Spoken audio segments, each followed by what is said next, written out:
This is the Basement Vagrants podcast. What kind of a wiener name is that? With Wrecker. All these morons getting dumber or just louder. Bubs. I'm a big four-eyed lame-o, and I wear the same stupid sweater every day And Schweitzer. Nerd! I knew it. I'm surrounded by assholes. Hey everybody, this is the Basement Vagrants podcast with our episode for August.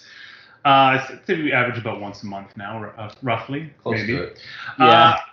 I haven't had anything prepared for an intro, so let's just say everyone is here. Schweitzer, Bubs, all my good buddies, and of course the podcast mascot Pixie is here as well, but she won't be saying anything. And Vince McMahon because he needs a new job. And our new board operator, Vinnie Mac. Yeah. You want to put the levels up a little bit there, Vince? Just pot it up a little bit. Fire away. So yeah, I don't really have anything to that I specifically wanted to hit on, other than big news in the wrestling world, of course. The day that we never thought was coming. I certainly didn't. Vince McMahon has stepped down completely voluntarily, not coerced at all, to leave the WWE. It's funny how he announced it on Twitter. He's like, at 77 years old, it's time for me to retire. And it's like, oh, it's not because of all the millions of dollars of hush money they're now uncovering that you paid to some paralegal because you fucked her and didn't want her to tell your wife? Not at all. It's You're a just, coincidence. it's just that time, you know. Gotta hang up my hat. I'm retired. Well, I know we always joked about it, but I thought Vince McMahon was going to die at the gorilla position or in the booth or wherever. I never thought he would leave, but apparently someone leaked that he was fooling around behind the stage, and let's be honest, we all knew about it. We all knew Vince was a creep. But it's now proven. I think I heard recently that it's either been proven or it's very highly suspected that it was using company money. So, yeah, he's been paying out apparently millions of dollars to various women in non-disclosure agreement deals for alleged affairs that he's apparently had with these women.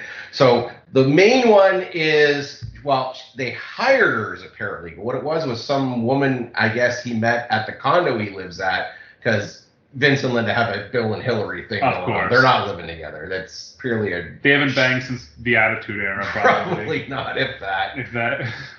So I guess it's some woman he met at the condo and hired her on and put her on quote-unquote paralegal and paid her a tremendous salary and kept bumping it up until finally he didn't want anything to do with her anymore and passed her off to apparently John Laurinaitis. Who also was just fired. Not stepped down, he was fired. He was fired. Well, Johnny Ace is out of the... Again. So I guess Teddy Long was the eventual winner of that feud.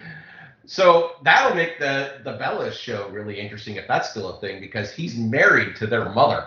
Oh, he is? Yeah. This is a whole fucking incestuous wrestling family we got going on. So now it's curious to find out if any of this was going on when he was married to her, if that's going to mess up their marriage, or if she's just one of these, well, he's a wrestler, I expect that sort of thing from him. So I don't know. It'll be interesting. But apparently there's other names on there of former female talent that I guess was released in 2005. So everybody's trying to figure out who it was. They're going through the names of who was released back then, who was demoted and then released. So there's some names on the list that have come up.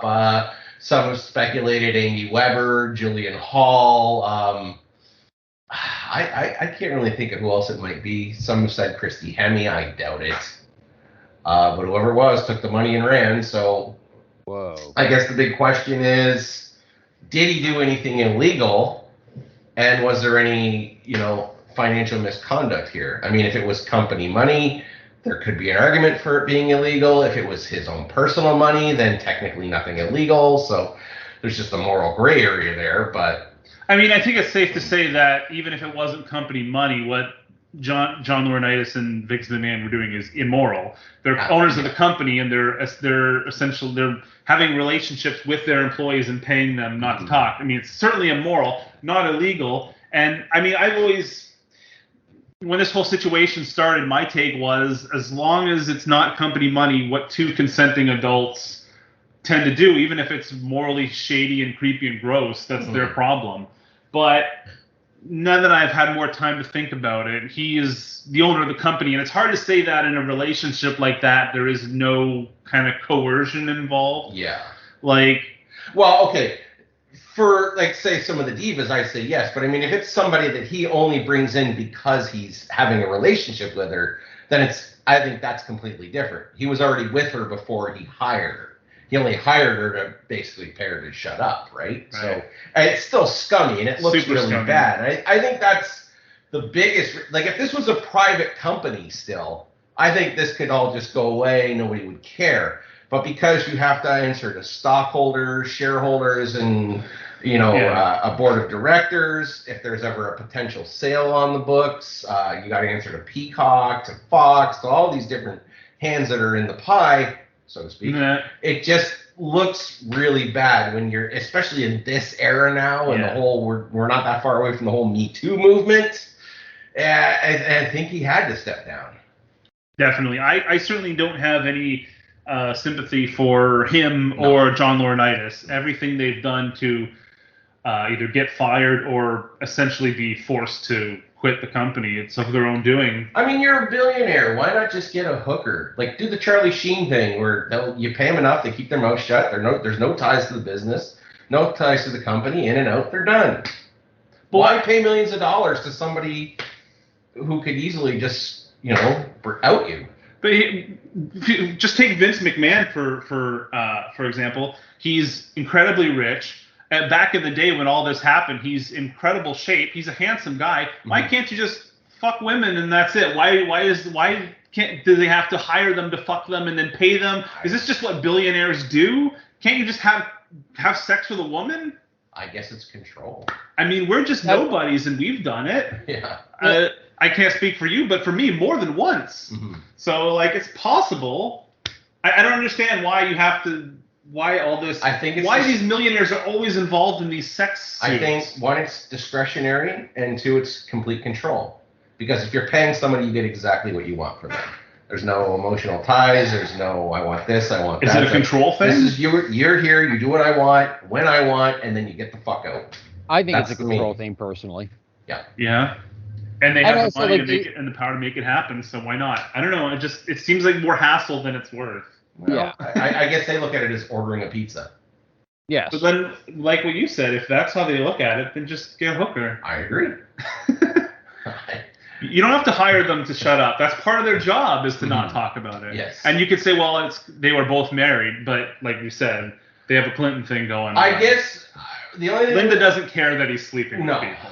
I guess the only thing I could see as far as Vince McMahon goes is because he's such a workaholic, to have somebody on staff whenever he wants it, so he doesn't have to go home, doesn't have to go somewhere private. Press a button on his phone. Right. Doesn't have to go to a hotel. He just says, come up to the Titan Tower, or come to my office in the arena, and we'll do it here, and blah, blah, blah, and then out the door you go. We'll see you at the condo. I guess so. But I'm not a billionaire, so I don't know these things. So this is kind of the end of an era for wrestling, really. I don't think, certainly not my lifetime. In your lifetime, has there ever been a time where wrestling was not at least partially owned or at least influenced by Vince McMahon? No. So this is the post-McMahon era. So Vince McMahon took over full control of the company in 1983. Okay. Before that, his dad had control of it. At that point, Vince was an announcer. He'd been an announcer, I think, since like 1970 or sometime around that era. So as long as I've been alive, Vince McMahon Jr. has been a part of it. As long as I've been watching it, Vince McMahon Jr. has controlled it. Yes. So it'll be interesting to see what happens with wrestling. And we know that Triple H is now in charge of booking and creative. He's not COO or anything. Do you know what his official title is? That's, as far as I know, I just head of creative. I don't know what an actual official title is. I know Stephanie McMahon, and I think the other Khan, not Tony, I can never remember his first name, but I think they're kind of like co-running the company right now as far as the business end goes. Mm-hmm. And Triple H is just kind of talent relations / creative, and we'll see how he does, because if you were watching NXT from pretty much 2012 to 2019, that was all him. Yeah. So the good stuff, the development of the talent, the performance center, all that was Triple H's doing. I think both you and I are in agreement that there's a point there, maybe up until the beginning of 2021, that NXT was far better than the main roster. That was what you should watch if you're watching WWE. It was must-see TV for a while. Back when it was just 1 hour, it was on the network, it was must-see. And the takeovers had a hotter, better crowd than the main roster pay-per-views did. They were less bloated. There was less just bullshit and nonsense. It was compact, focus on wrestling. That was my big thing. You could watch a takeover. It was about a 2.5 hour show, 5 matches. Yeah. All top quality, no filler. So I think all of us are wrestling fans, or WWE fans anyway, kind of hoping that maybe Triple H will bring it back to that sort of glory days of not just NXT, but hopefully the main roster as well, if Triple H is, in charge of that as well. He's got a lot of work to do, and because you have so much time to fill, it's going to be a challenge for sure. But I'm optimistic. I suggested that we come up with a list of specific things we want to see happen to WWE. I think particularly stuff that they used to do, that used to be good, that we'd like to go back to. At least that's the kind of the tack I took. My first one I want to mention, this is pretty generic, but I think it should be the general direction for NXT, is I want NXT to go back to the developmental brand where wrestlers graduate and go on to the main roster on a regular basis. I think over the last few years, it's sort of just become not a secondary developmental brand, but just kind of almost up there with Raw and SmackDown, whereas you have the NXT wrestlers, and sometimes they go up to the main roster. Yeah. But it Tommaso Ciampa, even though he was there like forever. But I want it to be a more regular basis, wrestlers don't stay in NXT for 5 or 6 years like Ciampa was. Right. So if you've accomplished everything, there's nothing left for you to do here. It's kind of a get them ready. And I think part of what happened there was they were recruiting a lot of guys were ready-made and indie stars. They were coming through, and they just built the brand up so well that it was hard for them to leave, because that became the alternative. And a lot of guys didn't even want to go to the main roster because they completely have to change everything they do. So I think what they need to do is kind of make the transition a little smoother, so what you're doing in NXT translates into what's going on in the main roster, because like you say, it became such a self-structured brand. These are NXT wrestlers, that's where they stay. Yeah, that it wasn't, and as soon as you come up, your style had to completely change, and they weren't preparing them for that. Like they did with Karrion Kross. Yes. He got so over in NXT with in my opinion, maybe the best gimmick, look, persona that NXT's ever had, and then they bring him up to Raw or SmackDown or whatever, and they completely change him and turn him into a joke. Well, undoing all the work he did in NXT. And see, this is the advantage of Triple H being a part of this, because he developed a lot of those guys down there. So when they come up to the main roster, Vince really I'm not paying attention to what's happening. Yeah. So he just sees, this guy's ready. Okay, throw him on. We'll do this with him. Now that you have Triple H kind of overseeing both brands and understanding the character, understanding what they can do and their strength, they're going to come up as is, maybe a little tweaking to make them more, but you're going to get the guy that was over in NXT, and that's going to make a huge difference. Definitely. I think that's the main change I want. Another one, this is a complaint I've had for a long time, but start each show off with a match, or at least keep the talking to 5 minutes or less. I watched an episode of Raw this week. I wanted to see if there was if I could notice any changes since Triple H has taken over, and I didn't really. Not that I should expect changes to happen overnight, but this episode of Raw, like every other episode of Raw I've watched in the last 6 or 7 years, you have to wait 20, 25 minutes, sometimes a half an hour before you get to a match. Because it starts out with, it almost always starts out with wrestlers coming out and cutting promos on each other. And this one on Raw this week was Bayley and Dakota Kai and some other wrestler talking against Asuka and 2 other wrestlers. So it was a 3-on-3 promo back and forth, and it took them 20 minutes. And it's I want a match. especially, and this is something that they used to do. I've back when I had the network, I would throw on an occasional SmackDown or Raw, and episodes would start off often with a pre-taped thing of, you know, Stone Cold or Vince McMahon or Triple H or whatever saying, you know, Kane beat me at Hell in the Cell last week, but I'm going to come back and I'm going to kick his ass tonight, or I'm going to do this and this. And then a few minutes of that, or someone will come out, usually like Vince McMahon or whoever's the GM at the time, and say, this is what's going to happen tonight. This is what happened last week. This is going to happen tonight. And then 5 minutes later, we got a match going. That's how you need to start off every show. No more of this 20, 25 minutes talking right off the bat. If you want to do that, save it for the second hour. You got to start off with a match to keep the energy up. Yeah, start it off like a pay-per-view. Start off with like two guys that can just go out there and tear up the house. Something that's going to hook me in the first 5 minutes. So you either start with your biggest angle and a teaser to what's going to happen in the main event, or a carryover from last week, but I mean something like quick. Either just like they have an encounter backstage, or they chase each other out of the ring, or something like that, or like, we're not waiting, blah, blah, blah, let's do this right now. Other than that, you got the cruiserweights. Yeah. Start off hot, like WCW used to do. Start off, throw two of your best workers out there, let them have a 10, 15-minute match and just fucking tear the roof off the place. I think I've said this before, that I think the ideal show opener, and they can't do it anymore because he doesn't wrestle anymore, but the ideal show opener is Booker T. Mm-hmm. Booker T's got his music is great. It pops the crowd. He's so high energy. He can wrestle a match blindfolded. Booker T's awesome in the ring, and like everything he does is high energy and pops the crowd. People love seeing him. Someone like that who could just kind of even go on autopilot and do a perfectly acceptable match and get the crowd hyped up. You know, someone like that. Start off every show with that, and I think you're good to go. So I definitely think they need to make that a moratorium. Is no more of these long talking segments to start off each show. And then my number one, well, maybe not my number one, but this is one pet peeve that really bothers me. It's so minor. It seems minor on the surface, but I think it's a big deal. Is give wrestlers their full names back. That's on my list. I watched this episode of Raw this week, and there's 3 wrestlers stood out. They only have single names now. And it's so weird when they announce them. Ezekiel, Riddle, and shoot, what's the other one? I just drew a blank.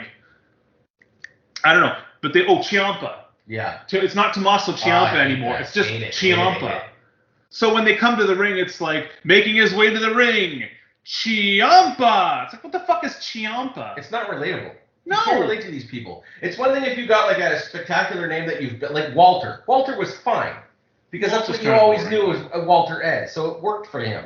Yeah. But when you take guys with established names and you just get rid of it, then you can't relate to the person, and it does sound dumb a lot of times. Or other goofy names like Dewdrop. What the fuck is Dewdrop? Piper Niven is a great name. Exactly. That's a perfect name. Yes. And at least they didn't just call her Piper. Right. Or Niven, which they probably would do now. But well, actually, maybe that's even better, because at least Piper is a name. Dewdrop is just a stupid nickname. And I think when it comes to naming wrestlers, I think the best thing you could possibly do is name and nickname. Like Macho Man Randy Savage. The $1 Million Man Ted DiBiase. Exactly. Because Mr. Perfect Kurt Hennig. Because then you can if Randy Savage comes to the ring, you can still call him Savage. You could call him Randy. You can call him Macho Man. You can call him Macho. There's so many things you can do. The more names you have, the more you can market them. Exactly. Yeah. But when they're just Ciampa, that's all you can call them. And then Michael Cole is just saying Ciampa over and over again. And when you say, it's almost like the thing where you say one word so often it just loses all meaning. Yes.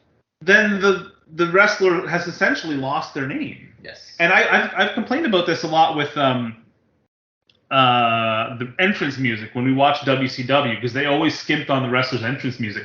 These little things about a wrestler's personality, their name, their music, their pyro, all this stuff goes a long way to building a good character. And if you take away their name, I mean, it's just it really bugs me. Well, and one thing you mentioned is not on my list, but it honestly should be, is the music in the last couple of years has gotten so generic. Ever since they cut ties with CFO $sign and Jim Johnson, those two entities wrote brilliant themes for 30 years. That's what WWE was known for, having some of the best and most creative music. Like, as soon as you saw a guy, their theme song would play in your head. You could easily relate to that. Now I hear these guys come out, and I can't remember what their theme is. It's so damn generic now. Very few wrestlers. Well, I haven't been keeping up with WWE that much in the last couple of years, so it's a little unfair for me to say. But any newer wrestler, I almost can't picture their songs. No. But I mean, and a part of it is, wrestlers that we grew up with or that we were really into back in the day. Of course, we're gonna remember their themes, but there's something about the great wrestling themes that's so memorable. I always go back to Stone Cold.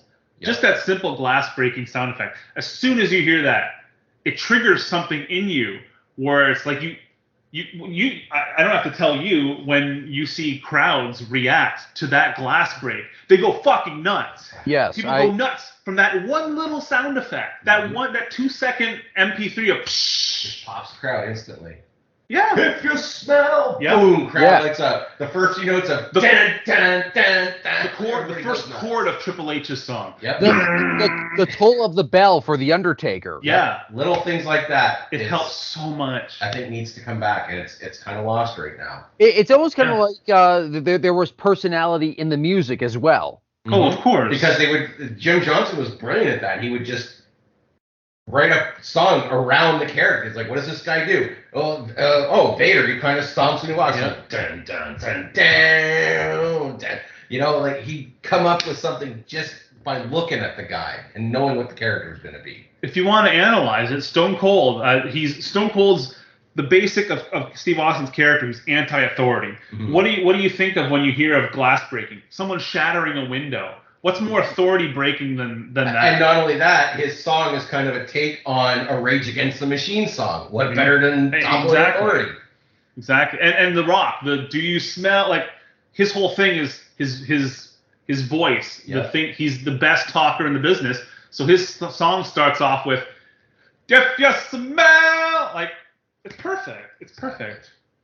Yeah. So. I guess if I were to say the names thing, maybe in general, just pay more attention to the details of the background stuff of people's characters. Mm-hmm. Names, lighting, pyro. Like, what would Karrion Kross be without the smoke and the pyro of his entrance? That is a huge part of his character. Mm-hmm. And correct me if I'm wrong, when they brought him up to the main roster, they completely changed that, right? Everything about him. That was such a huge part of it. Got rid of the cool intro, got rid of the music, got rid of his look, got rid of Scarlet, got rid of the clock, got everything. So what's the point? You're just generic guy number 3000. You just, wrestler man. Yeah. That's what they should have called him. Wrestler man. You look like a shitty character. You do like a creative wrestler back in one of the old NES games or something. Exactly. S&M man. Is there any things from your list you want to bring up? Changes you want to see made in WWE? Well, we already mentioned less gimmicky names, bringing back cool names. The other thing I want to see, more creative freedom and less scripted promos and less coaxing the announcers too.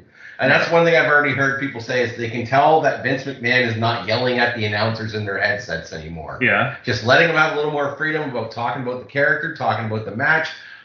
Mentioning wrestling again, mentioning moves again, mentioning why moves make sense. That's a big thing with the announcers, but also letting guys go. Like, I understand some people need scripts, and that's fine. But you got guys on there who you give them some bullet points, and they're going to go off and cover every bullet point and say things in a funny, creative way that gets their point across. And I think you really need to figure out who can do that and just let them go out there and be free to say what they need to say. I've said it before that the infamous Austin 316 never would have happened if they would have gave Austin a script to stick to. That was improv. And it became, how many shirts has WWE sold over the years with Austin 316 on? They probably made $50 million, if not more, on those numbers and letters alone. That was script. That was How many scripted. Catchphrases in the 90s do you remember? All because these guys just started rambling this stuff. Oh, you didn't know your ass better? Yeah. All that stuff. That's just what I was thinking of, that one. Yeah. The Godfather. It doesn't matter what your name is. Yeah, all that stuff. Yeah. Die, Rocky, die. All that stuff. Yeah. You smell the Rock is cooked. That's all stuff he just came up with on the fly. And caught on. Yeah. So let the guys go out there and do their thing. And the guys that need to be managed, you either give them scripts or, God forbid, bring back some managers that can talk for them. Absolutely. Let them help out. Like, you got a couple now. You got MVP doing it, and it helps. But, I mean, bring back those good old-school manager talkers that can get the guys over. Guys like Paul Heyman. Yes. I know he's working for Brock Lesnar. That's good because I don't think I've really ever heard Brock Lesnar cut long promos on his own, but I don't imagine he's very good at it. No. But you put him with Paul Heyman, who's like the best heel mouthpiece since Bobby Heenan. Absolutely. And stables and factions don't hurt either. Yeah. I was gonna say. I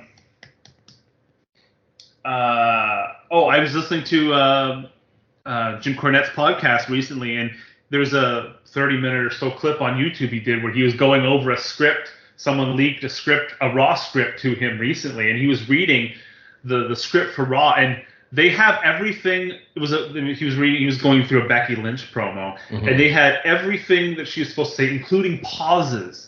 There were notes in her script saying pause here, emphasize this word. That's how scripted this shit is. Yes. And like, I'm not the biggest Becky Lynch fan. I imagine she could cut a pretty good promo unscripted on her own. She seems like the type to me. And if you train somebody well enough, they know where to make those pauses. Any actor learns that stuff from day one. A lot of actors don't have to read a script, and it doesn't tell them where to pause that. That's why you have promo training, to teach people that sort of thing. They teach you, let the crowd breathe. Do a countdown in your head so you can just let the crowd react. And then when you hear things start dying down, that's when you start talking again. It's all can be taught. It doesn't have to be laid out for you. Absolutely. And you can tell when this stuff is scripted. It feels false. It feels fake. So there's a dynamic to a live or an unscripted promo. And that part of the fun of the Attitude Era, back when wrestling was, arguably at its peak, was you never knew what people were going to say. In the Attitude Era, especially if you had guys like Stone Cold or The Rock or whatever come out, it's like, oh my God, I can't wait. I have no idea what they're going to say. It was just spontaneity. Now we know exactly what everyone's going to say before they say it. You can guess. Yeah. I bet you could watch now an episode of Raw and be able to almost word for word say exactly what they're going to say. Exactly. So it's tedious. Yes, bring that spontaneity and dialogue back for sure. Big thing that I know they were kind of starting to do a little bit in NXT, and I think Triple H is going to have a big hand in this. Acknowledge and work with other promotions. That's a big one because they've never really done that. But think of it, if you're bringing in a guy from TNA like AJ Styles. Yeah. To not acknowledge the fact that guy was one of the most dominant wrestlers all over everywhere in North America, in Japan, TNA, Ring of Honor, to not acknowledge that, it does a disservice to him and it does a disservice to you. Because like you're going to say, okay, what has this guy been doing for the last 10 years? Kurt Angle's another example. What, did Kurt Angle just disappear for 10 years and do nothing? No, the guy was tearing it up all over North America. Yeah. So I'm not saying you have to blow the other promotion, but you can say this guy was a regional champion. Impact Wrestling. He was down in Impact Wrestling, and he was winning championships down there, fighting some top-quality superstars. Hell, we'd love to recruit some guys from down there. You don't have to put over the promotion, but you can put over some of the people that they're working with. Yeah. Maybe acknowledge, like, hey, yeah, he's 5-time Impact Championship. What does that mean? Well, hey, maybe it's the minor leagues, but he was still having some quality matches. We had to get this guy up here. We saw what he was doing. We brought him up. I'm just saying, you have to at least acknowledge them. You don't have to put them over. Just acknowledge them a little bit. Work with some of these guys. Maybe do the odd spot show. Maybe do the odd roster trade. You let a couple of your guys go work one of their shows.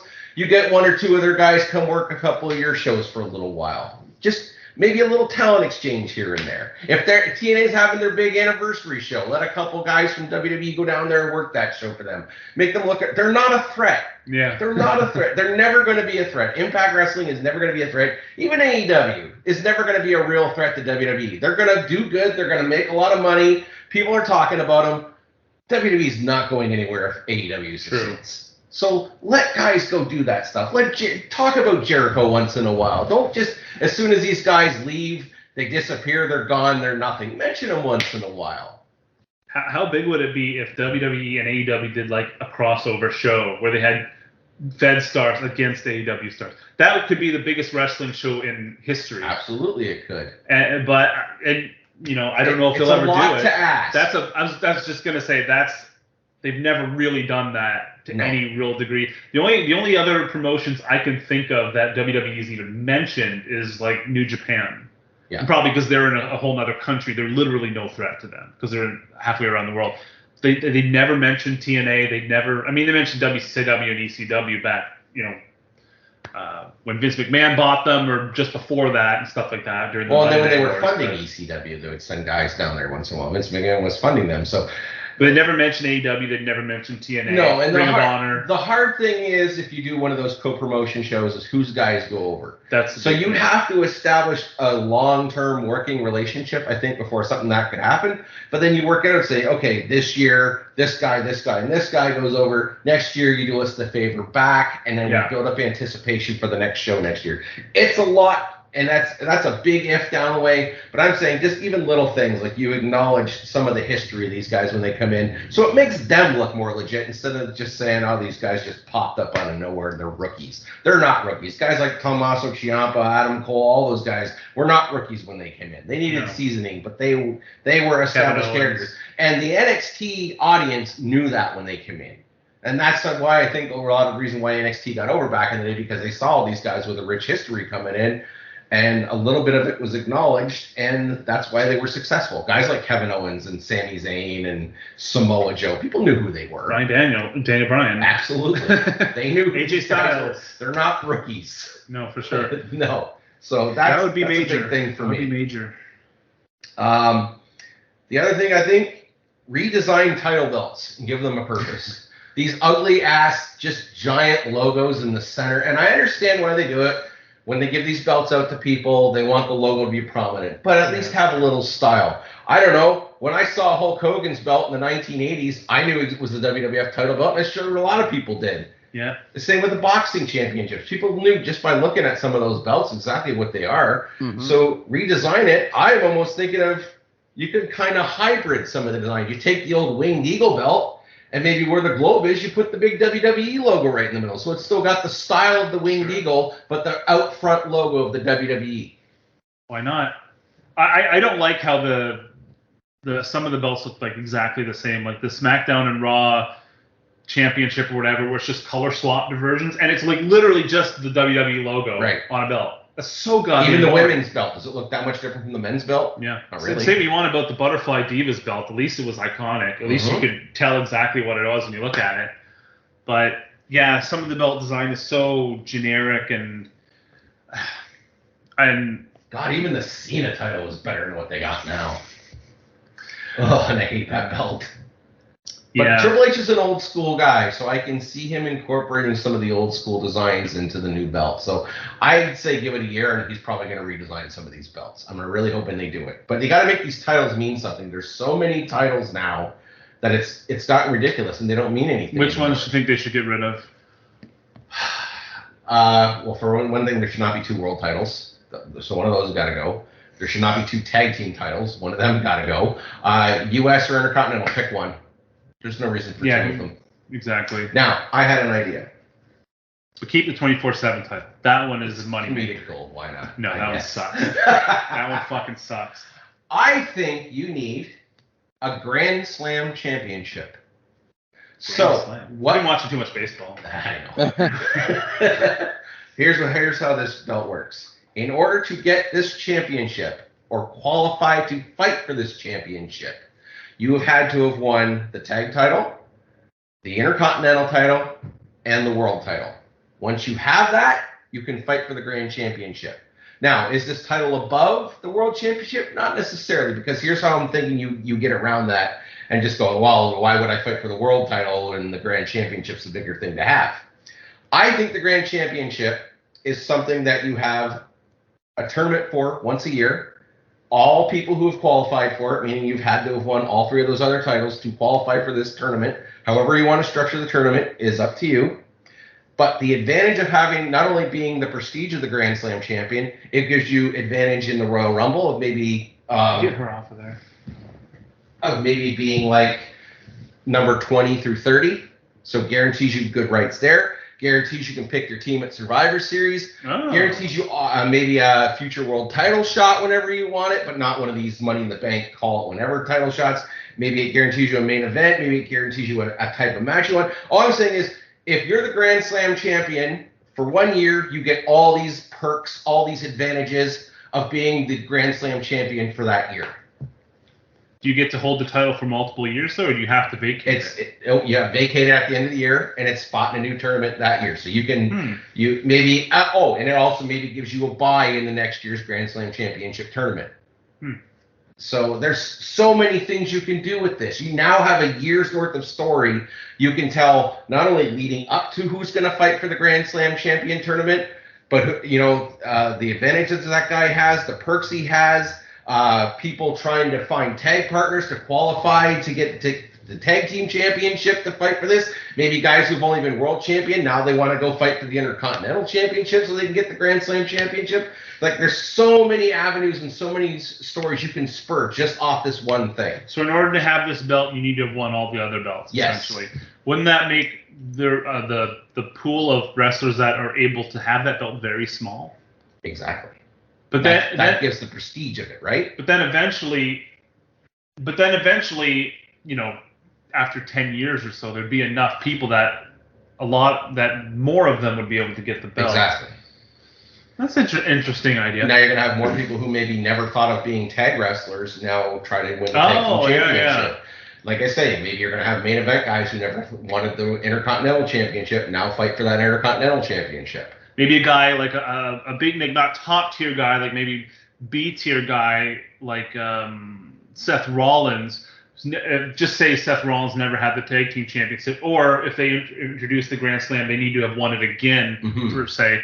Now, this guy who's a solo wrestler has to do a tag team, and since he's this douchebag heel, he's like holding like tryouts to be his tag team partner. You can milk that for a couple months. Seth Rollins looking for a tag team partner, but nobody's good enough, and he's fighting with them constantly. Yeah, that could be fun. And I've always had the complaint, and this is a complaint I've had with wrestling in general for many years, is that there's really not a lot of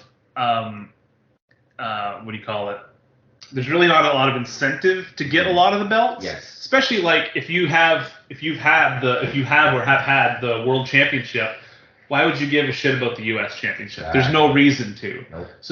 But then they have to come up and be like, I'm gonna get that US Championship. I should own that belt. And it's like, why do you care? So that would give more incentive to collect the belts. Everything just needs to mean something again. Like Survivor Series, you got to make it mean something. Well, they were doing the brand thing for a while. Okay, big deal. Okay, well, like I think I've come up with this idea before. If you've got your brand guy versus their brand guys, well, the winning brand team now gets the number 30 spot in the Royal Rumble. Yeah. Oh, but who gets it? Now you have to have these 5 guys fighting over who's going to get that spot. Or if 2 tag team members, both of them, they obviously have the tag team championship, but now they need the world championship to get the Grand Slam championship. So they break up, and now they're against each other trying to get this other championship. You can milk that for a month or 2. Yep. Yeah, there's a lot you can do with stuff that. you can do just by creating this thing. Yeah, that's a really interesting idea. I like that a lot. Yep. Mainly it's just because you could milk that concept for every year to spur new pairings, breaking up people, new factions, breaking up factions, motivations. You could do a lot with that. Absolutely. Yeah, I like that. Get Triple H on the phone. I like this idea. Let's see if he's still bugging our studio. It's like, yeah. You hear that, Hunter? And that kind of leads to my last point. Give shows a better flow, and every person that appears on that show needs to have a purpose or storyline going. Not just random things happening, not just random guys showing up in random matches. There was a time from about 98 to maybe early 2000s where those shows just flowed from beginning to end, and everybody had a gimmick, a character, or a purpose. Even if it was the job guys, the job squad, they were still doing something on the show that was memorable and had a purpose. Now it just seems like guys are just out there doing whatever, whenever, with no flow, no purpose. It's like watching some of the WCW we watch. It's just random guys show up with no reason, no purpose, no drive, nothing. Yeah. They're just out there. And do a crappy match and nobody cares. Yes, and the crowd's got no reason to care, and the ratings got no reason to care. So you got to write these shows from start to finish like you're planning something. They used to do something way back in the day, and I know it's way harder now to do because there's so much TV. But they used to reverse book WrestleMania. They would know what what the main event was going to be, or what two of the big matches were going to be, and they book it backwards. Yeah, that's smart. What's going to happen on the week before? What's going to happen on the main event before? What's going to happen at the Royal Rumble? What's going to happen at the Survivor Series, the SummerSlam? They knew the whole program from top to bottom. And I understand it's hard to do that now with so much filler, but at least go into your show with a plan that how you're going to get to next week or the next pay-per-vieiew.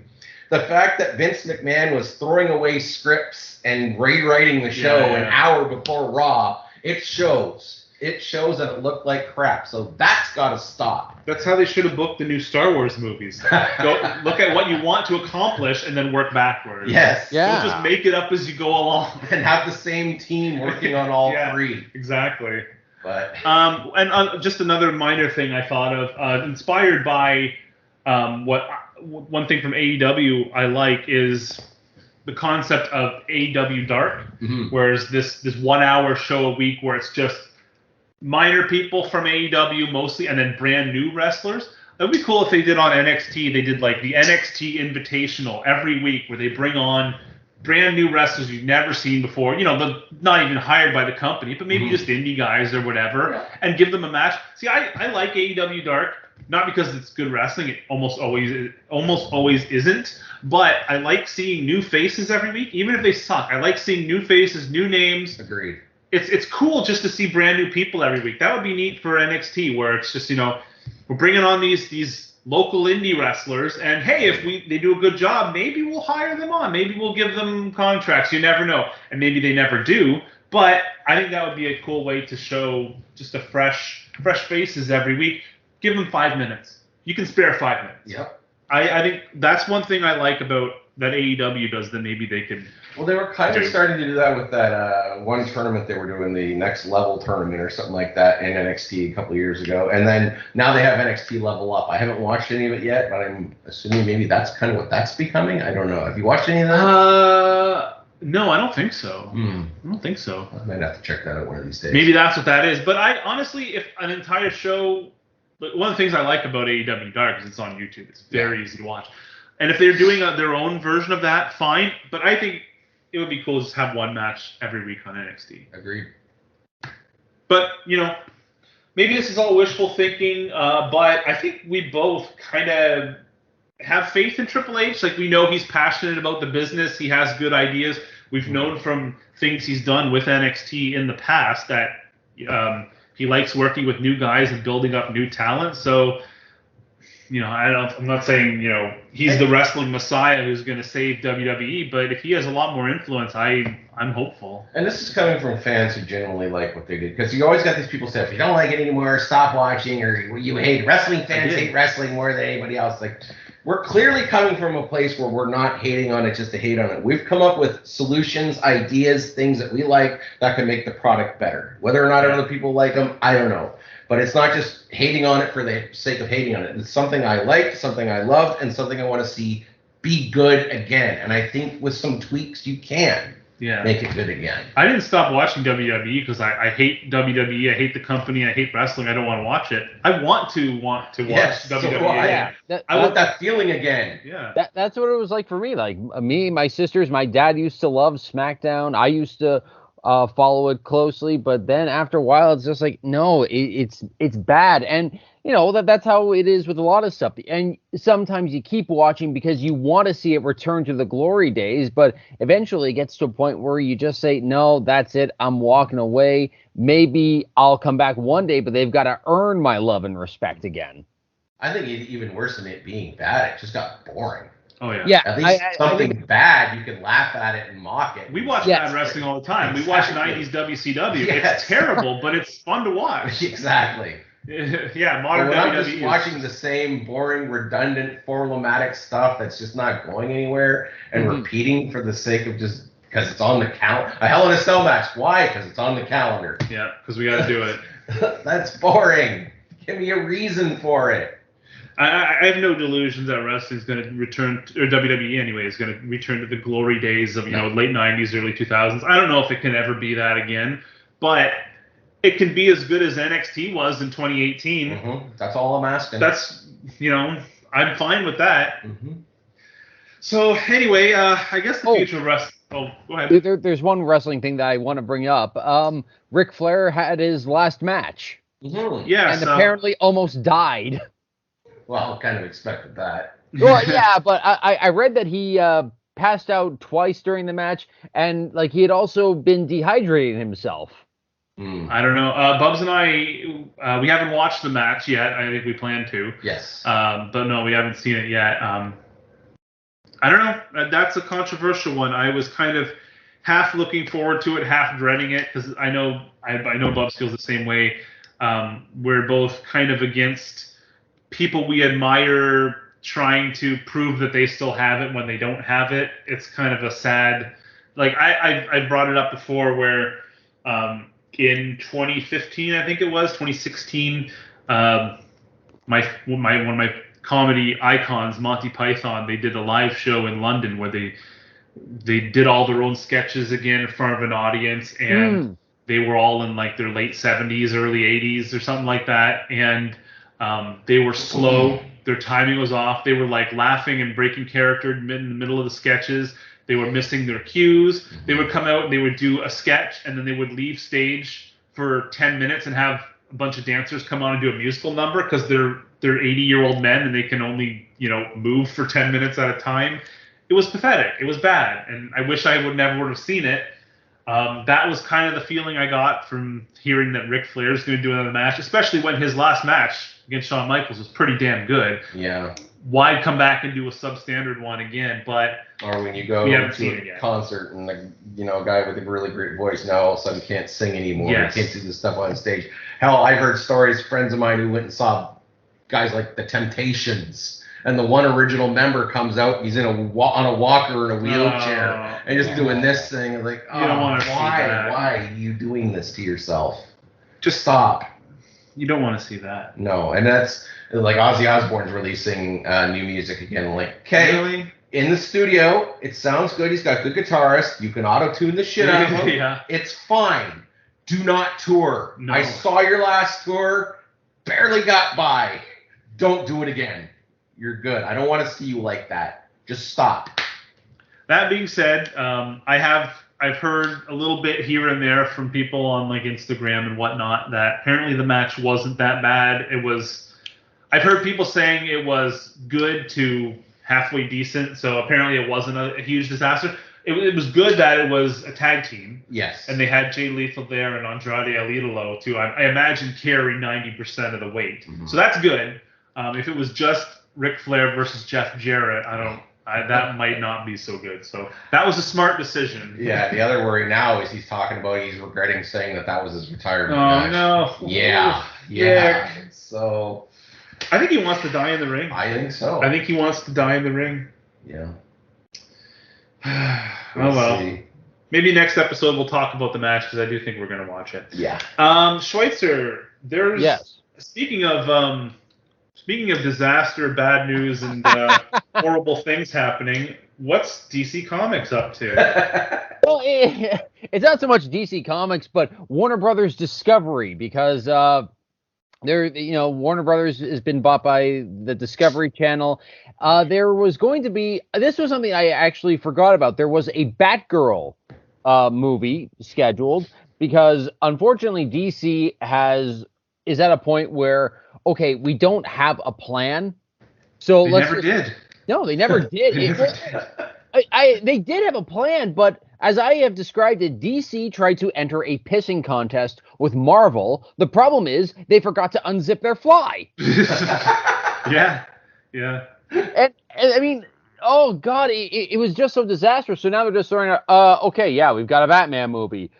We've got a Black Adam movie. We're sure we'll do a sequel to Shazam. It's kind of like, wow, Shazam is getting a sequel before Man of Steel. Well, Shazam didn't suck. Well, no, it did, but like Man of Steel had potential. I mean, Henry Cavill, like I have not liked the material that like or the stories that they've given him, but you can tell he's really trying and like he's really doing a good job. It's like, you know what, this guy could make a really good Superman. I think the consensus with Henry Cavill is that he's a good Superman. The movies have just been fucking terrible. Right. Yes. I like him as Superman. He's certainly got the look. He's likable. He's charismatic. He's kind of got that. He's certainly ruggedly handsome. Oh yeah. But yeah, it's just the movies have been fucking terrible. The movies have been terrible. So it was sometime the week before. They announced that even though it had been completed, even though it was going to be released, the Batgirl movie is not ever going to be released in theaters, on HBO Max. The whole thing is canceled. Are they pulling a South Park gimmick here? What do you mean? Do you remember the South Park Muhammad episode? sketch? No. When Cartman bought an amusement park with his inheritance money. Oh, And yes. he closed it and said, "Nobody can come. You can't come. It's all mine." And it drew up all this furor of everybody wanting to go until finally it was a gigantic hit because people's like curiosity got the best of them. They wanted to be there. Are we doing this? Do you think it's a marketing gimmick? Well, look at the Schneider cut. Oh, we'll never release it. You'll never see it. It'll never see the light of day. Oh, here it is. I think that was genuinely that they thought there would be no interest in it and they didn't want to spend the money to release it. Well, so you think the studio actually has faith in this Batwoman movie and they're just pulling this weird gimmick? I don't think they have faith in it. I think they are genuinely concerned and it's going to be bad and terrible. But I think if you tell enough people that they can't see it, they're going to go see it out of curiosity. Well, this is what's happened. The new guy who's in charge, his name is David Zaslav. Mm-hmm. And basically, what he says is he has Batman villain, isn't it? Much. Victor Zaslav. I'm Tyson. I'm trying to pronounce his name, but he's just Mike that Mr. V. Anyway, Mike Tyson is Batman. Don't get him started. Yeah. This David guy, he says that he has a 10-year plan to basically get to the same point that Marvel got to. What, good luck. Steaming pile of shit. Oh, no, now. Well, I don't think he means that. I think he means like pre-Endgame. Okay.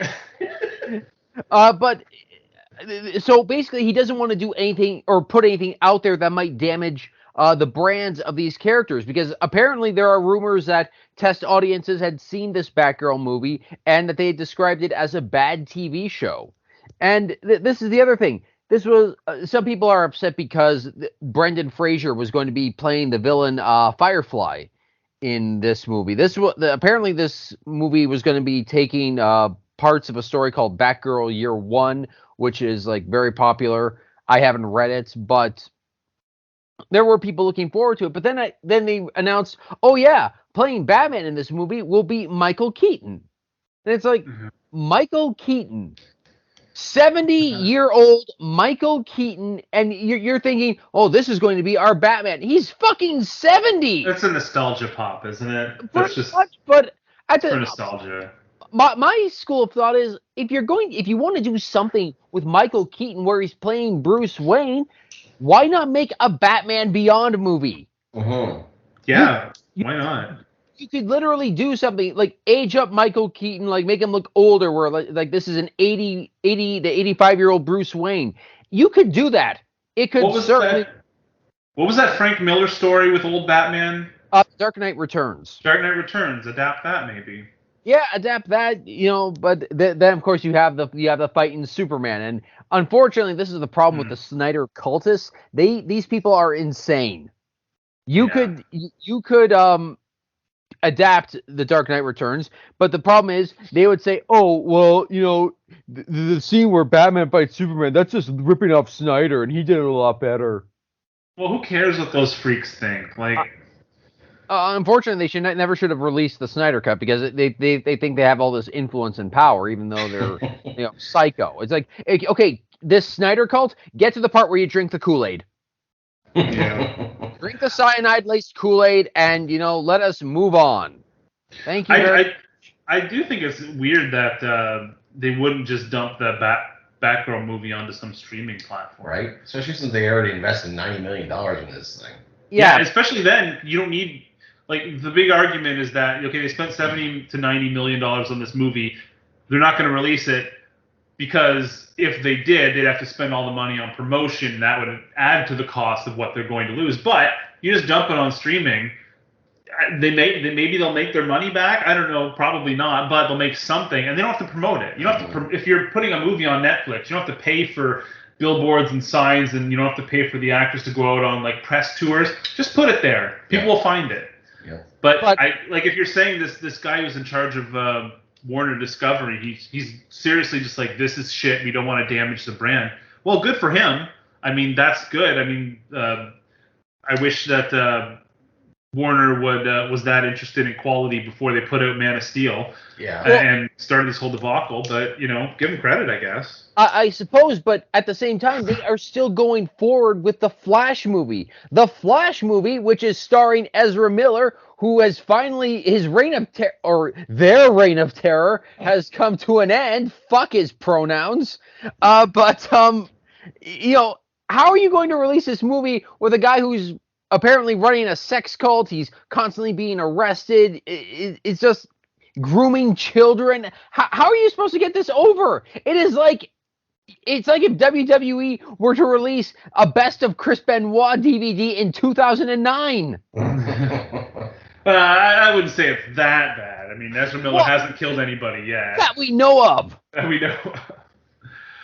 Yeah, I don't know how you get her. I mean, so you're killing Batgirl. I heard the Supergirl project's probably dead too. Yeah, how much of a hit can they take if they cancel the Flash as well? I mean, you might as well just reboot everything at this point. Well, yeah, and there's also talk that now a bunch of their the streaming, or not the streaming services, but rather the original series on HBO Max are going to be canceled. So that means there's a lot of questions about the future of shows like Doom Patrol and Titans. But I'll be honest, I'm surprised Titans is still around because I barely hear anybody say a good word about it. There's so many superhero shows I probably haven't heard of 80% of them. And you also have to deal with the Amber Heard situation in Aquaman too. I heard they want to do some reshoots and edit a lot of her out of that movie. So it's maybe they need to fix their hiring practices over at DC. That too. But I mean, hold on for a second. You have Marvel getting away for over a decade without having any actors running into this kind of trouble that DC's got now.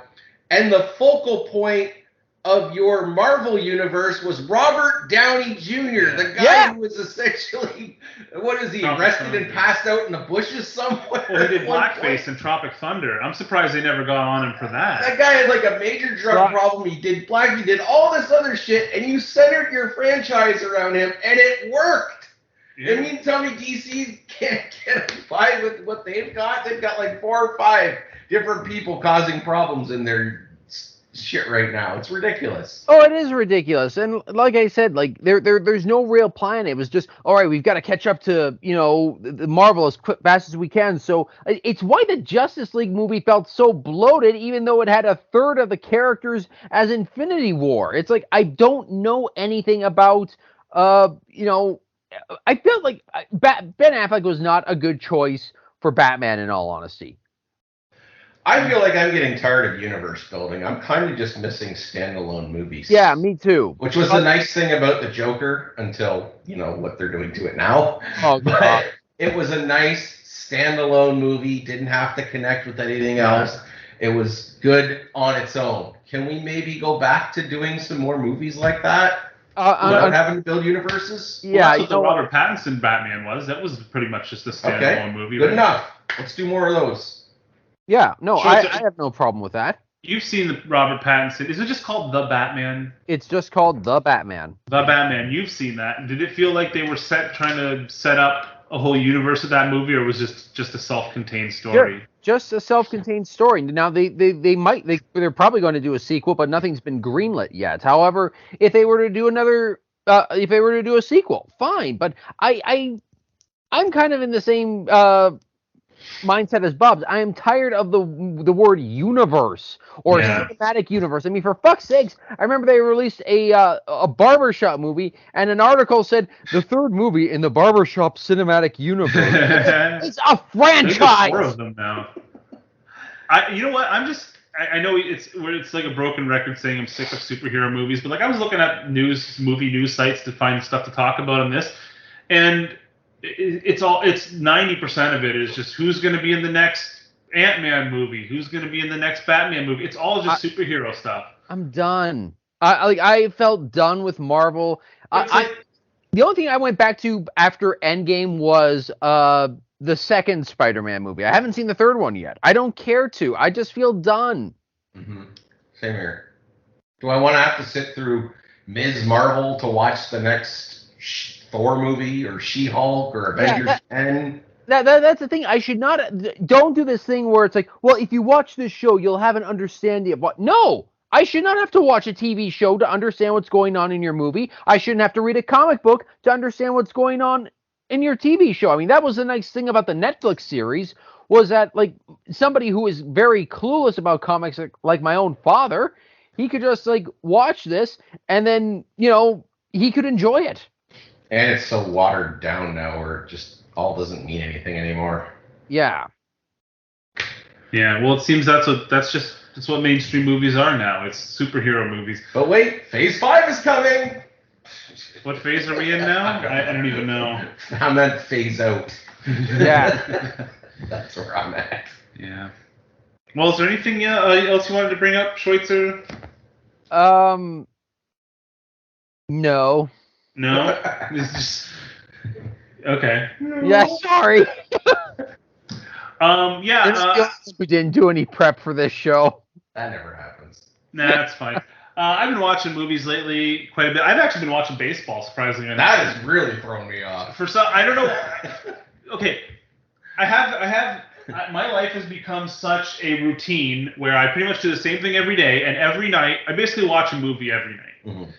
And not that I'm getting tired of watching movies, but I kind of wanted to take a break from it and start watching something else. Something that's not a part of a story that I have to follow. I don't want to get involved in a new TV show that I have to keep up with. Something casual, kind of disposable but exciting. And for some reason it occurred to me that I used to watch baseball. I used to watch baseball when I was a kid.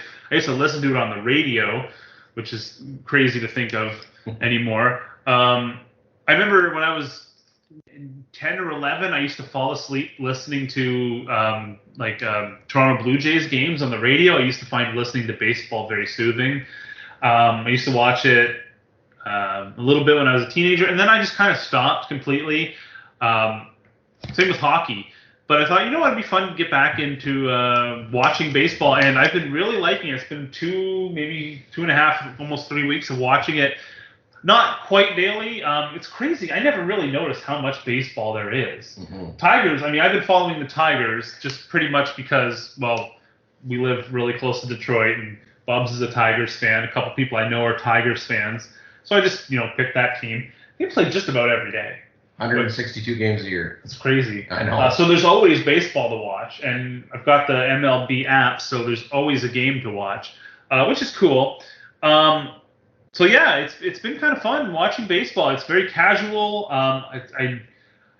It's kind of a situation where, like, when I'm watching a movie, sometimes it can get a little tiring because I have to sit there and like lock in and pay attention to what's going on. But baseball, I could be looking at my phone, playing a game. I could get up and go to the bathroom or do something, and it's Detroit's playing, so I'm not going to miss anything good. So it's a very casual experience. It's very relaxing too. So I've been liking that a lot. And it's also funny because I know how passionate Bubs gets about the Detroit Tigers when they lose, and they almost always lose. Mm-hmm. So I think they're on a 7-game losing streak right now. Something like that, yeah. And after they won like 9-1 last weekend in this freak game. I don't know what happened there. But after their 9-1 win, they just said, all right, we're good for the season, guys. Don't try anymore. And then they've lost 7 games in a row. Yeah. But so I'm always funny. I always like it when, or I don't say like it, but I always laugh to myself when I'm watching it. And they fucking fumble a pitch, or they walk in 2 runs, or they just do some boneheaded play, and I just think, oh my God, Bubs must be destroying his TV right now.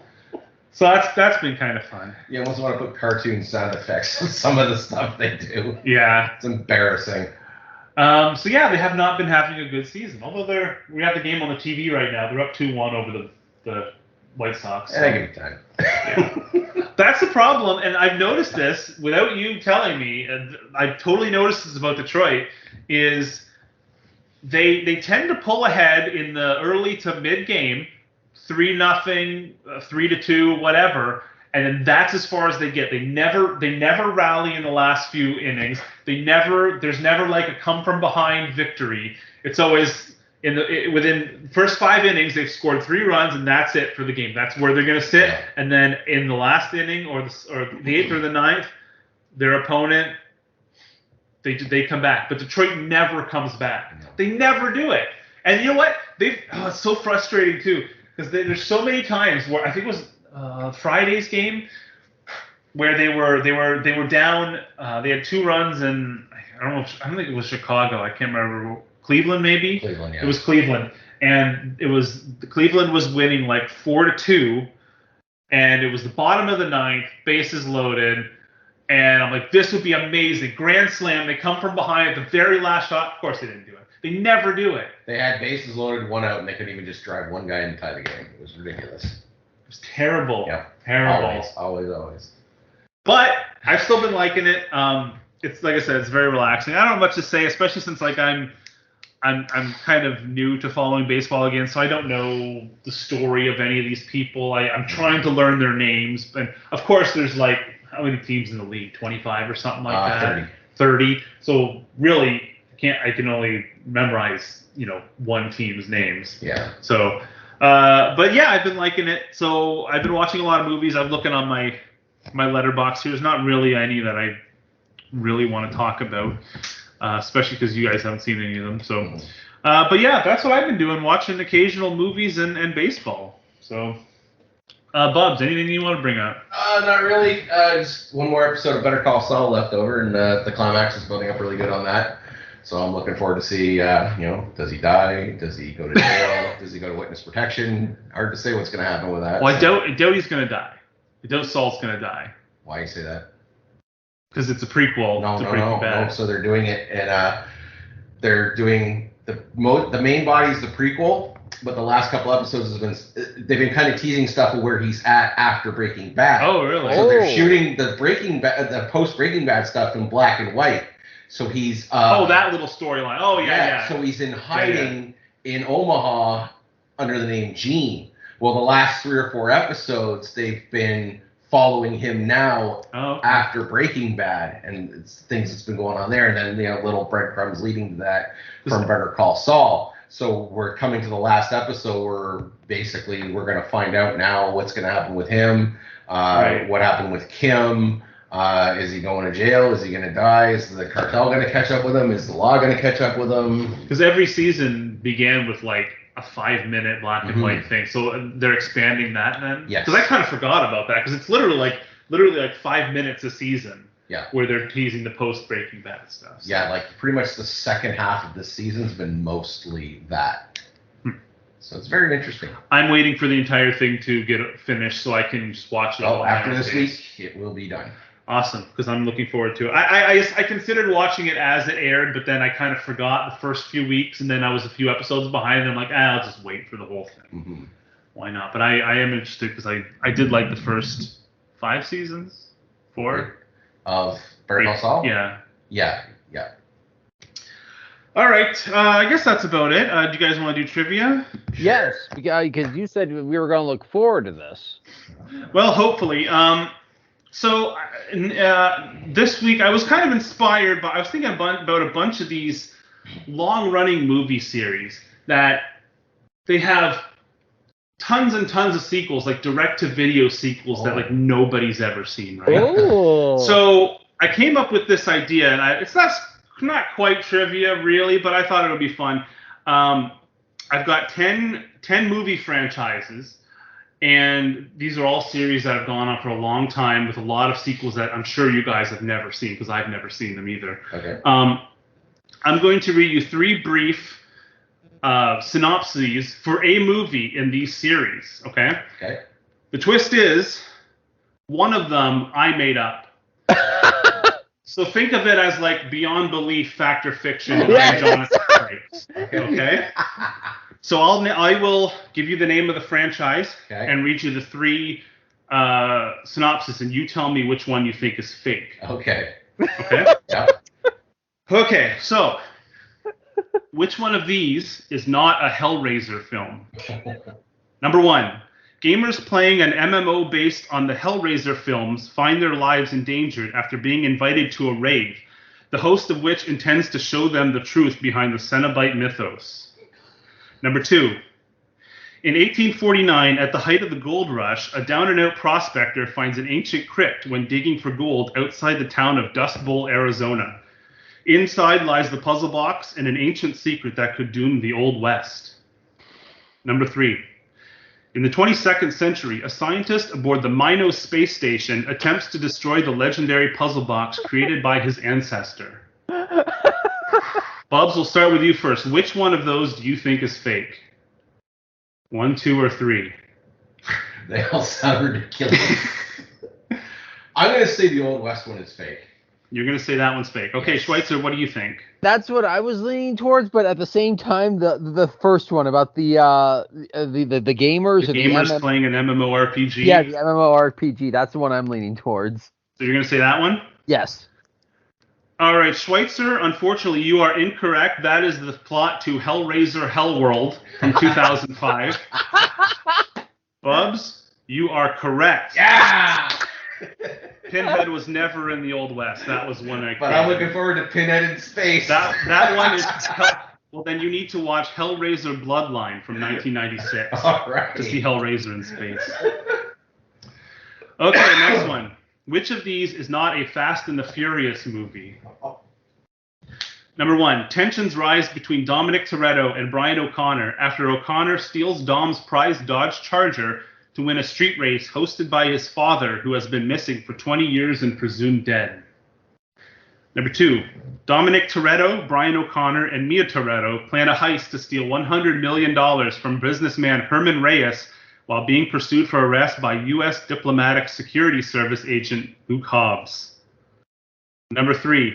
Cyber terrorist Cypher coerces Dominic Toretto into working for her and turns him against his team, forcing them to take down Cypher and reunite with their former friend and colleague. Bubs, which of those do you think is fake? See, the first one sounds legit but I don't know if that's 100%. That sounds like a spin-off movie. It doesn't sound like a Fast and Furious. O'Connor steals Dom's Dodge Charger to win a race hosted by his dead father. Sounds familiar. No, I'm going to say that's fake. You say number 1 is fake? Yeah. Schweitzer, what do you think?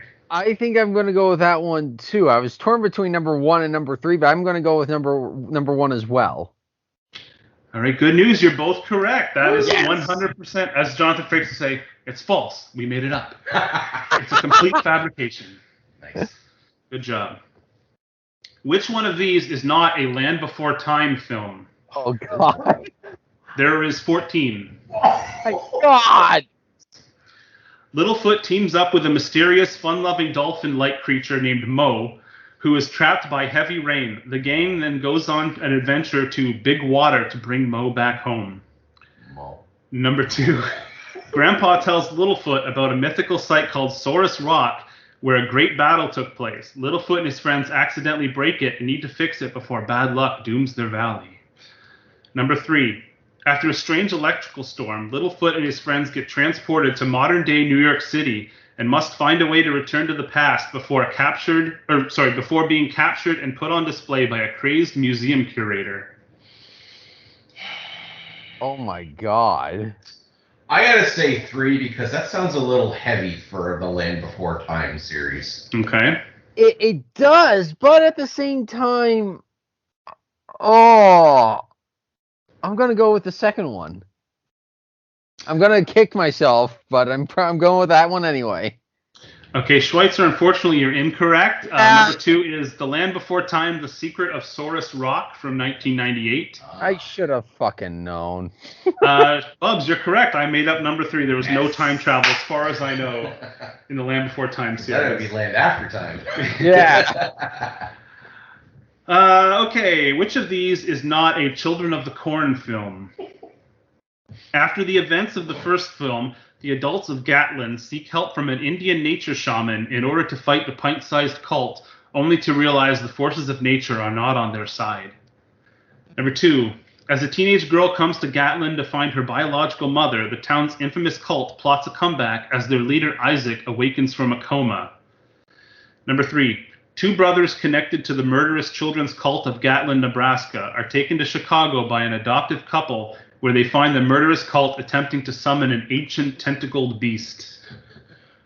I'm going to say the first one because I don't think there are any adults left in that town. Okay. That's what I thought too. It's like, wait a minute, I thought there aren't supposed to be adults, so I'm going to go with that one, number 1. Well, it looks like I should have done my research because that is fake. Ah. That is fake.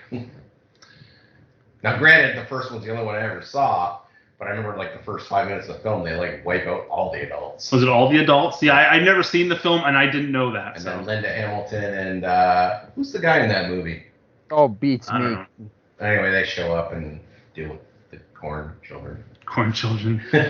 Okay, which one of these is not a Pink Panther film? On the day of his wedding, Inspector Clouseau's brushing bride is kidnapped by Charles Dreyfus, a rival inspector intent on proving Clouseau's incompetence and getting him sacked from Scotland Yard. Number 2, after escaping from an insane asylum, the crazy Charles Dreyfus sends 26 assassins on the trail of the bumbling Inspector Clouseau.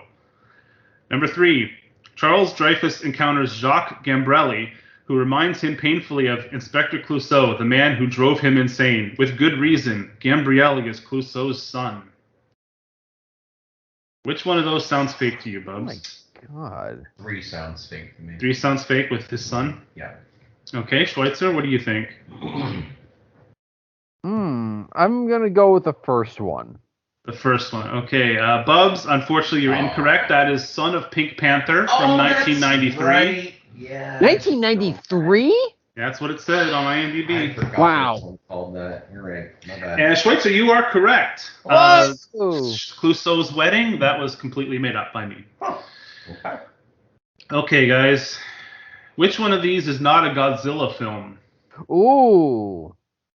After Godzilla's cells are combined with plant cells, a new biomutant plant creature is born and begins to wreak havoc. Number 2, an ever-evolving alien life form from the dark gaseous nebula arrives to consume rampant pollution, spewing mists of sulfuric acid and corrosive sludge around Tokyo.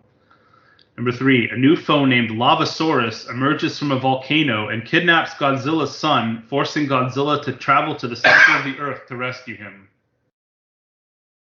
I gotta say 3 on that one. 3? Yep. I think it's 3 as well because I remember James Rolfe's Monster Madness where he covered all the Godzilla movies. Okay. Well, good for you guys because both of the third one is absolutely fake. There is no Lavasaurus, Aw. but there could be because there's a lot of stupid Oh, monsters. yeah. Okay, guys, which one of these is not a Lassie film? After 2 shady men named Jameson and Finch appear at the Covis family farm claiming Lassie was stolen from them as a puppy, they take custody of the dog and take her away to Colorado Springs. From there, Lassie must begin her arduous journey back to her family. Number 2, Laddie, the son of Lassie, is devoutly attached to his master Joe. When Joe enlists in the war effort, Laddie follows him and stows away on his bomber. After the plane is shot down over Nazi-occupied Norway, Joe is captured and Laddie must escape the pursuing Nazi forces to find him and escape back to the Allies. Number 3, the county fair is in town and the Covis family bring Lassie along with them for a day of food and fun. When the family is on the Ferris wheel, Lassie is kidnapped by an evil carny named Elmer and taken back to his backwoods family to be trained as an attack dog. Oh my god! Bubs, which one of those do you think is fake? Well, I feel like you're swerving us with the second one just because Laddie's a Simpsons character. Yeah. But then again, the Simpsons have been known to kind of dip into obscure references like that. 3 does sound a little shady as well to me, but I'm going to stick to my guns and go with 2 on this one. Number 2? Yeah. You don't think Lassie escaped from the Nazis? No, I don't think so. All right, Schweitzer, what do you say? I thought you said it was Laddie. Or Laddie, whatever. Laddie. Son of Lassie. All right, yeah, no, I'm in the same school of thought as Bubs because the first one sounds like Lassie come home basically. So I'm stuck between 2 or 3, but I don't think you can make a collie into an attack dog. So a part of me wants to say it's number 3. I'm gonna go with 3. All right, guys. Bubs, you're incorrect. That is Son of Lassie from 1945. Lassie versus the Nazis. Damn it. Schweitzer, you are correct. Yes. Lassie was never kidnapped by an evil carny named Elmer and trained to be an attack dog. Besides, Elmer. a carny with the name Elmer would not try to train Lassie. He would try to have sex with Lassie. That's true. Giving the dog a bone. All right, guys. Which of the following is not a Tremors film? Number 1, Burt Gummer fights the final evolution of the Graboids, dubbed the Ass Blasters, in South Africa for his hit web series. Number 2, Hiram Gummer, Burt's ancestor, battles Graboids in the Old West. Number 3, a military general tries to recruit Burt Gummer to wrangle Graboids for use in the Iraq War. Wow. What do you think is the false movie synopsis? I remember Ass Blasters. Of course you do. I don't remember South Africa. Okay. The second one I know is definitely a real one. The third one, that one Using Graboids to fight the Iraq that War. one feels the fakest to me, though.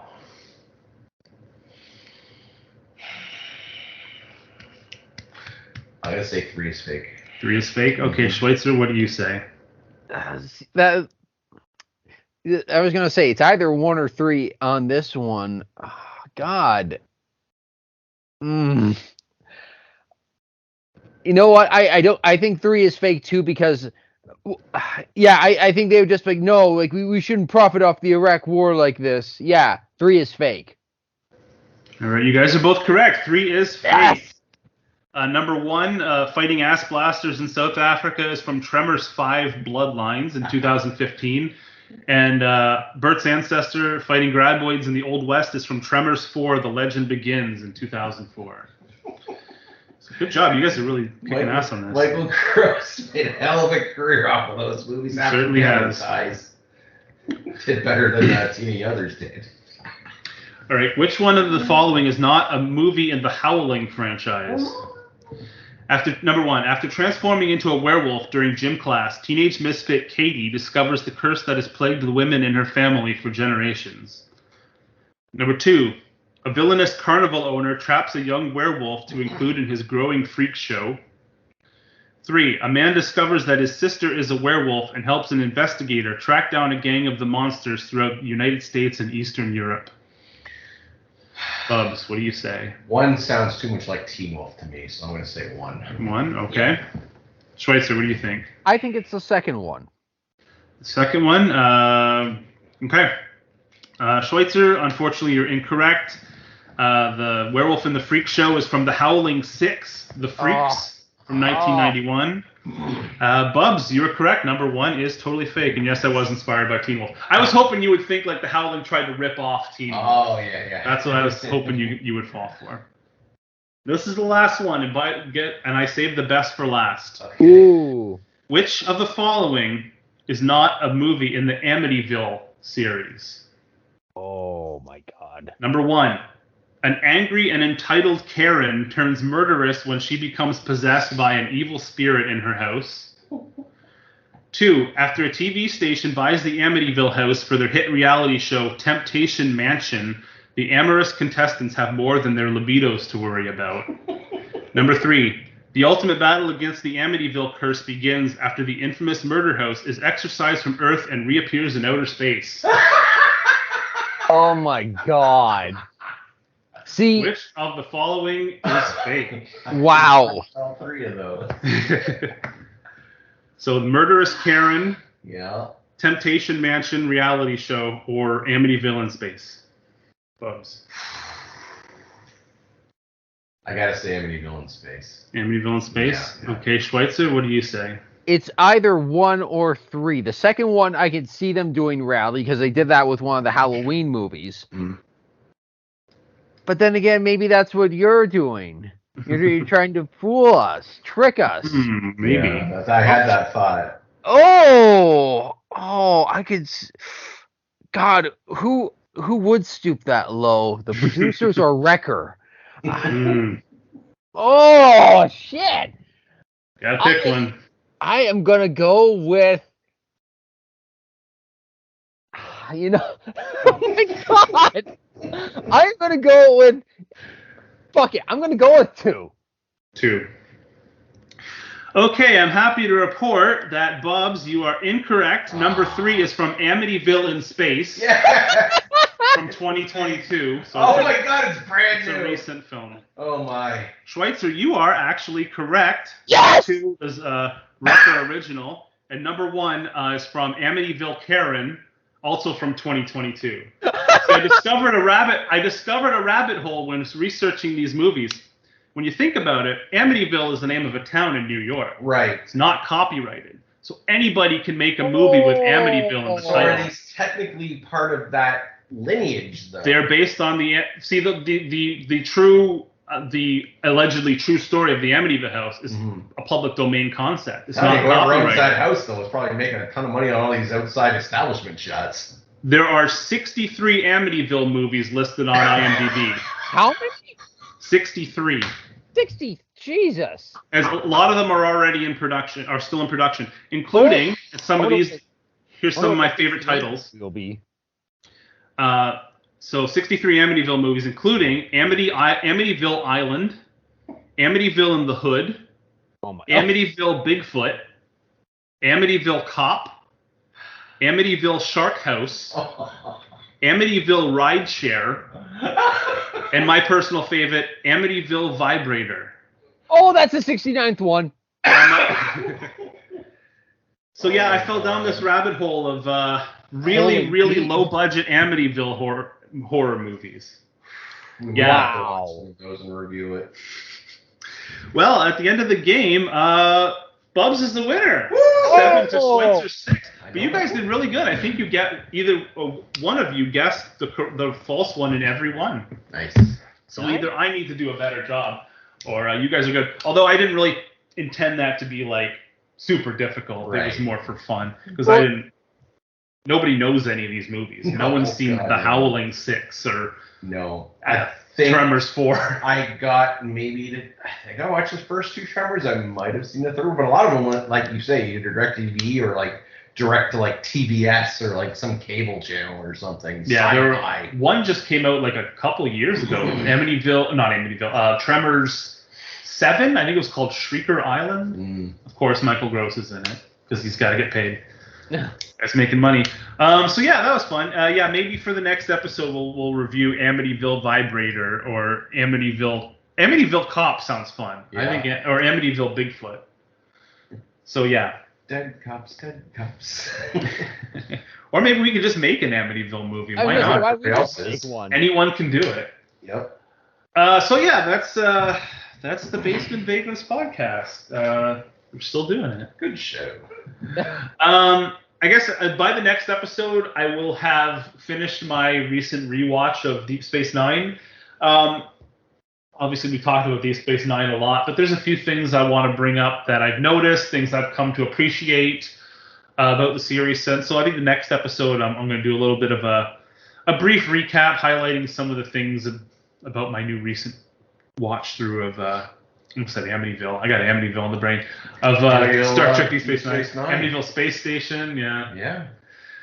Yeah. So that's it. That's the Basement Vegans podcast. Thanks for listening. Go Tigers.